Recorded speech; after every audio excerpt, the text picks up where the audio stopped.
Hello friends, ഇന്നത്തെ video പലഹാരങ്ങളുടേതാണ്.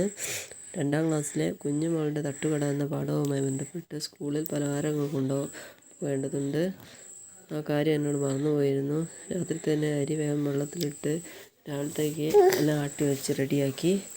ചുട്ട് നോക്കിയപ്പോൾ വെന്തിട്ടുണ്ട്, നല്ല സോഫ്റ്റായി ഇരിക്കുന്നുണ്ട്. മുറിച്ച് നോക്കിയപ്പോൾ നല്ല ഇതായിട്ടുണ്ട്. നമുക്ക് ആ വീഡിയോ ഒന്ന് കണ്ടു നോക്കാം. പലതരം പലഹാരങ്ങൾ എല്ലാവരും കൊണ്ടുവന്നിട്ടുണ്ട്. പലഹാരങ്ങളുടെ വീഡിയോ ഒക്കെ നമുക്കൊന്ന് കാണാം. നൂറല്ലേ നൂറല്ലേ ചാരല്ലേ ചാരല്ലേ തേനല്ലേ തേനല്ലേ അതൊരു പൂശിന് ചാരല്ലേ. നൂറല്ലേ നൂറല്ലേ ചാരല്ലേ ചാരല്ലേ തേനല്ലേ തേനല്ലേ അതൊരു പൂശിന് ചാരല്ലേ.